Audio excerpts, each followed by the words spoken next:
Thank you, French Shalom, and greetings to you all. When I get to the bottom, I go back to the top of the slide, where I stop and I turn and I go for a ride, till I get to the bottom and I see you again.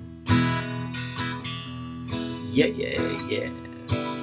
Now, how nice to see you all again. We complete our journey through the Bible annually, and then we begin again. And we have shared this journey, not unlike the journey of the wilderness generation, as we, each of us, cross our own wildernesses of lack and fear. But we've learned things on our journey. We've learned keys to excellence and happiness, things we can easily do. We can become more mindful, therefore less detached. We can become more approachable, and therefore less exclusive. We can become more accepting, therefore less judgmental. We can become bolder, and therefore less fearful. And we can certainly become more self-giving, and therefore less self-absorbed. This expanded awareness opens us to real relationships with others and with the world around us. We are nourished and enriched by the pleasure and wonder of each moment. Friends, when we relax and allow awareness to expand, we become less caught up in whatever has magnetized our attention. As a result, we will suffer less, and these are the things we can always take with us and work on. We're about to begin our journey again. You will build on what you learned last time, but you'll see things differently. You'll be struck by passages that didn't have the same impact before. So let's all join together and gather. As we all gather in a group, celebrating common belief and faith, as a community, a collective consciousness of seekers showing faith, any and all faith, love, any and all love, a chavura, a fellowship, expressing our nature of kindness, compassion, thoughts, feelings, hopes, dreams, and wishes. It unites us all in this community house of spirit, Beth Ruach, sharing, bringing light, keeping fear at bay. And even though we're together, we are each individual in our approach, each individual on our path, each connecting in his or her own way. So once again, please do go ahead. Invite everybody, some physically, some digitally, psychically, emotionally, spiritually, to gather and share from Psalm 133, the Hine Matov. Come together. Hine Matov. Shevet Achim Gam Yad. Hine Matov. Shevet Achim Gam Yad. How good and how pleasant it is for brothers and sisters together. Community.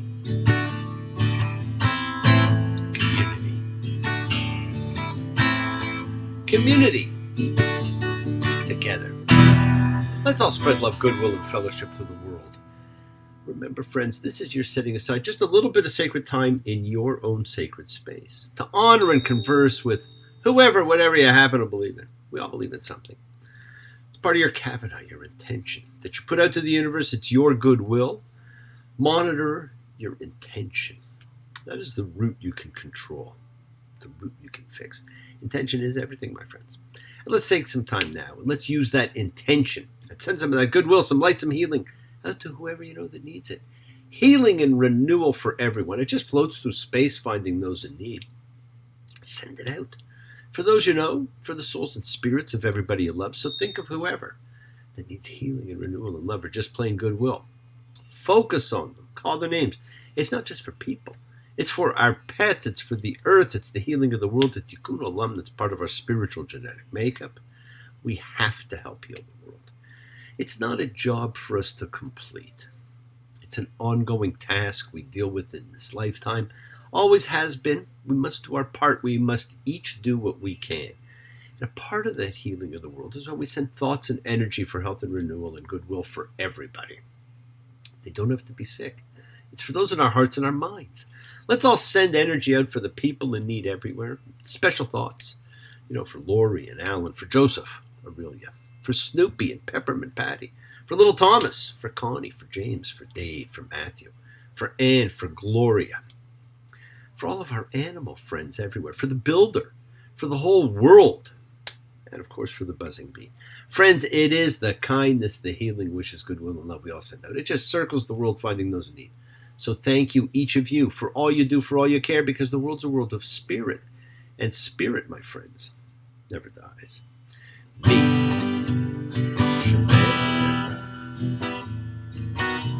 Avotenu. Makor Chabra. Limotenu. May the source of strength bless the ones before us. Help us find the courage. Make our lives a blessing. The renewal of body. The renewal of spirit. Let us say, Amen. Misha Barak, let us all have our spirits renewed. This is the great prayer for healing, in which we call upon God to heal as He has healed before. Misha Barak, may He who blessed, because all healing is a blessing. Let's all send and receive healing and renewal energy in our effort to love, to share, to care, to grow. Now this week, we go back to the beginning and we read Bereshit, in the beginning. What can you say about a book that's been around for close to 3,500 years that hasn't been said before? Well, with a living organic book, as Rosanna Dana would say to Richard Federer in New Jersey, it's always something. The Hebrew name Bereshit means in the beginning, or at the head, or the start of. Very apropos. But we are much more familiar with this book by another name. We call this book Genesis. The English name Genesis comes from the Septuagint, which was the Greek translation of the Hebrew Bible. And you'll often see it with the Roman numerals 70, because that's what the Septuagint was. It was 70 scholars who did this. Now, Genesis means origins. Therefore, the Greek name for the first book of the Bible means the book of origins. Genesis describes the origins of everything. It begins with the origins of the universe, focuses on the origins of man, and then explores the origins of the nation of Israel. As we reflect upon the first week's reading from the book of Genesis, we'll learn a great deal about God, but even more about ourselves. After all, this is the story of our origins. When properly understood, the story of our origin helps us find our destination. Now, it begins with the primeval history, which only takes up the first 11 chapters before shifting to the patriarchal tales. These first 11 chapters establish a connection between God and the entire universe. They depict the formation of a relationship between the Creator and all the families of the earth. This relationship will remain as the crucial background to the story of Israel that will take up the rest of the Torah. But never forget, God's relationship is with the families of all men. This is such a powerful reading. I mean, just take a look at what it covers. The 6 days of creation and the Sabbath, which is so important to the entire process. A second account of the creation, a little bit different. And remember, when Adam is created, it's not a name, but a genus. We get the first perceived sin and its punishment. And to call it a sin is wrong. The humans ate from the tree of knowledge of good and bad, a great gift you were all given that you should keep very dear to your hearts. The first murder, when Cain murders Abel, and it was murder, determined by intent. And we know what his intent was. We see the beginnings of civilization. We are informed about Adam's descendants to Noah and his sons, and that was simply to get us to Noah. And then we see the wickedness. It wraps up with the wickedness of humankind, the great regret of God, and the formal choice of Noah to carry on. There is so much there. You could talk about any of these, and I have. There's even a biblical book left out of the official canon, almost specifically devoted to that last part, the wickedness of man, what appears like his stupidity, the story of the angels, the birth of the giants, a book which when you read it, you wonder, so much changed. You have to end up asking yourself why people who know better don't seem to know better. The sun is burning. It never changes. The people look up with nothing in their eyeballs. They stare at billboards as if for guidance. There's something wrong here, I can't put my finger on it. Same thing, same way, everyday stupefaction. Oh yeah. This book begins with the story about formation from chaos. Not from nihilo, nothing, as people mistakenly think. In the beginning, God created. As a translation, it sets the wrong tone, the wrong impression. For centuries, people have pictured creation from nothing. But in the biblical Hebrew, this is creation from something. And isn't that more about what we do? Do we ever create from nothing? No, because this is a story about us too, and how we do things in our lives. Do we create from raw materials, whatever they may be? You bet. Everything we do has raw material and 4 spiritual parts, the 4 elements of creation, and the 4 parts essential for everything that succeeds in life. And those are represented by the spark of an idea, the intellectual working out of its formation, the emotional feeling of it, and then the movement or action to bring it to fruition. Everything you've ever succeeded at had all 4 of those clicking on all cylinders. Anything you thought and never did was always missing at least one. Now, there's also 3 types of creation. 2 in this story melded together, and 1 viewed a little bit differently. Now, because this great book is read in translation almost exclusively, there are always going to be problems with how things get translated. And I want you to pay special attention at the beginning to the word the deep. Genesis 1:1. In the beginning of God's creating the skies and the earth, when the earth had been shapeless and formless, and darkness was on the face of the deep, and God's Spirit was hovering on the face of the water. Now, as often as we read these words, they never lose their majesty or their mystery. Behind the account in Genesis of a solitary God creating the universe by himself lies, it would seem, an older pre-Hebrew myth in which the world was created by many gods who battled with each other while creating it. This hint is found only in the Hebrew, in the word Tihom, translated in the King James Version and therefore just about everywhere else as the deep.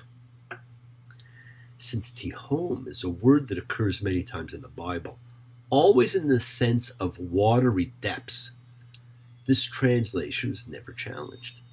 It was only in the late 19th century that as archaeologists and scholars began to discover and decipher ancient Mesopotamian cuneiform inscriptions, and with them the mythology of the long-vanished Babylonians who wrote them, that a very interesting similarity was noticed between the word Tihom and the female Babylonian deity Tiamat, who figures very prominently in Babylonian creation legends. Tiamat, the goddess of salt water, along with Apsu, the god of sweet water, are the 2 original deities in Babylonian cosmogony, from which everything else came into being.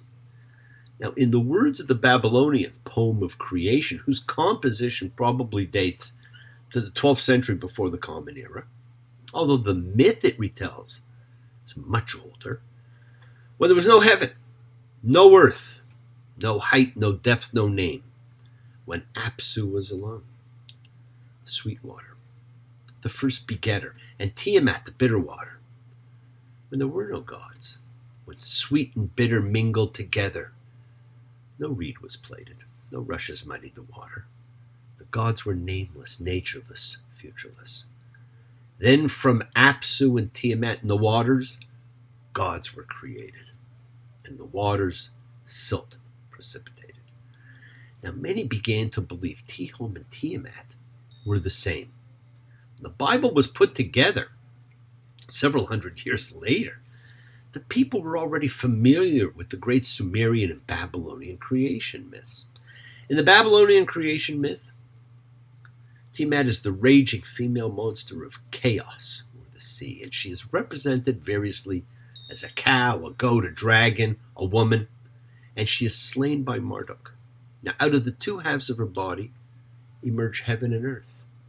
The primeval flood, the deep of Genesis, Tihom in Hebrew, is a term originating in the mythology of the Babylonian Tiamat. Now, what about the second term in that opening verse? The Hebrew word ruach, usually translated in Genesis as spirit, has the primary meaning of wind. So was God's spirit that mysteriously moved upon the face of the waters originally Marduk's wind, howling in the face of Tiamat? In Genesis' description of the universe at its inception, before the creation of light, a radically reimagined, reworked, and demythologized rendering of the Babylonian legend, one in which primal matter is no longer represented by gods, but where monotheistic grandeur replaces polytheistic savagery. It's actually quite possible, especially since archaeology and history has shown there's strong evidence that the story of Tiamat, or something close to it, was well known to the Israelites of biblical times. Now we see also that the creation actually took place from a welter and waste of pre-existing matter. Go back and take a look. See what occurred at that lightning bolt of creation, that big bang that set a process going, leading to the formation of earth and sky, skies above, skies below, water above, water below, land, birds, animals, man, all from the mass of everything meshed together. This is not creation from nothing. This is creation from something, except for one thing. Genesis 1:3. And God said, "Let there be light," and there was light. There was only one thing created in that story of creation, and that was light. Little darling, it's been a long, cold, lonely winter. Little darling, it feels like years since it's been here. Here comes the sun, here comes the sun, and I say it's alright. Sun, sun, sun, here it comes. Now the floating mass would have seemed like a cold, dark, lonely winter. From this, God begins the creation we read about. We don't ever see the creation of that. Now after this, everything becomes a product of separation, division, and distinction. Above from below, the water above, the water below. And that becomes the dominant theme in the rest of the Bible. Perhaps even our life today, more than you ever would have imagined. Yes, my friends, the world is sacred. So is everything in it. Express your gratitude, light a candle, make a wish. Celebrate your life and the lives of those you love. Share your feelings with them. Live free, be free, honor your freedom, be well, be happy, be blessed. Share and honor the light, all who live in the light and continue to shine. Continue to send everybody you know goodwill and love. Pray for peace and freedom for everyone. An end to terror and hatred. Remember, friends, we're a community. We learn together. We celebrate each other. We love each other. We share this ride together. Men and women equally. Let us send out love, not fear. Send out peace, harmony, goodwill, and healing to all who need it. And please do learn to forgive and learn to love, including yourself. Open your hearts and honor the relationships of your life. Tell those you love that you love them and take advantage of the time you have. Enjoy the journey. We take the twists and turns and the patterns that weave through the fabric of our lives in our efforts to grow, to learn, to be, to love. So please do love. Now, bless you all. Have a fantastic week, a week of love and light, a week of peace, a week of miracles. Examine your intentions. Use them to imprint your will on the universe. We set in motion all that happens in our lives. Our intention, our Kavana, our cause or effect, everything is linked. Now, as I've said, you always have time to forgive and to be forgiven. You have the knowledge of what is good and bad. So acknowledge what you've done wrong to yourself, to God, and to any person you've wronged. Then ask forgiveness, but do so with sincerity, with accountability, vulnerability. Forgive those you have hurt. That you learn to be forgiving and compassionate, because the secret of forgiveness, compassion, and peace is in acceptance. Can you accept yourself? Can you accept other people in the world just as they are? Can you accept life just as it is without trying to control it? If you do, you can experience the peace that acceptance brings. So do not stop your journey. Do not stop moving towards your promised land. Keep on dreaming, keep on being, keep sharing, keep shining, keep teaching. Keep spreading joy and goodwill. Do not follow fear, follow love. It's always in front of you. And remember to have faith, an unwavering adherence to principle. Just as I have faith in the principle of love and of all of you, Act with purity of heart and mind. Despise none, defraud none, hate none. Cherish all, honor every child of God, every creature of the earth. May all people know peace in this year. May you nurture kindness and love everywhere. Work to be present in the body. Expand the heart, quiet the mind. Because the deepest source of real power, my friends, lies in consciousness and your ability to be mindful, to be aware, to be present in all of life's circumstances. So make the most of your time in this life. Continue to touch and transform lives around you because you're never alone. You're forever blessed and you have the ability to bring blessings to everybody you meet, health, love, and renewal to everybody you come across. We're all energy. Energy can't be destroyed, it can only be transformed. Your words are your power to transform. All right, bless others and bless yourself. Love with the heart because we're all part of a greater whole. And embrace love, not fear, forgiveness, not anger. And be there for someone because someone will always be there for you whether you know it or not. And continue to explore faith and what it means to you. And never accept shame as a natural state. Whatever you feel, others have felt. Whatever you've experienced, others have too. We share together. We learn together. We help each other. We are each of us trying to find love and acceptance and support. We all have or could have that special someone in our lives. Find them. Tell them what they mean. Remember, you're never alone on your journey to your promised land. Keep forgiving those you need to forgive. Keep asking forgiveness from those you need to ask forgiveness of. Continue to ask why. Continue to honor and elevate the souls and spirits of those who came before. And remember, you were given this incredible gift of knowledge. Use it. Because, my friends, God is always going to be there to help. There's a world of pain and sorrow, filled with selfishness and greed. There remains that glory fountain to supply our every need. You can find it in the temple with a welcome on the door. But be sure to count your blessings before you ask for more. Now, thank you for joining me, my friends. Keep sharing the light. Keep exercising forgiveness. Be thankful. Be gracious. Be kind. Be loving. Believe in yourself and have a little faith and continue to spread a little goodwill to the world. Continue to be the miracle in someone's life. Shabbat shalom and blessings to you all. Take care. Thanks. Bye.